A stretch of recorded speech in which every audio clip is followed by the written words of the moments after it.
Welcome to the Banker Lamp. Please enjoy the video. In this video, I will explain how to apply for Tax Rebate 87A.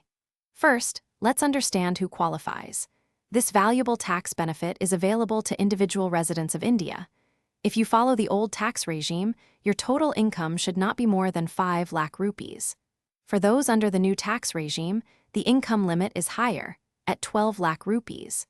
Meeting these criteria can significantly reduce your overall tax burden. Now, let's talk about the amounts you can save. Under the old tax regime, the maximum rebate you can claim is 12,500 rupees. If you've opted for the new tax regime, this benefit increases significantly, allowing a maximum rebate of 60,000 rupees. Remember, the actual rebate will be the lower of your calculated tax liability or these specified maximum limits, applied before any additional cess. Applying for this rebate is quite straightforward. First, you need to calculate your gross total income for the financial year. Next, subtract all the tax deductions you are eligible for to arrive at your net taxable income. When you file your income tax return, ensure all your income and deductions are accurately declared.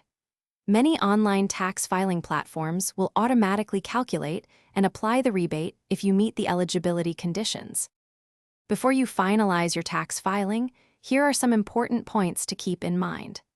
This rebate is strictly for individual resident taxpayers.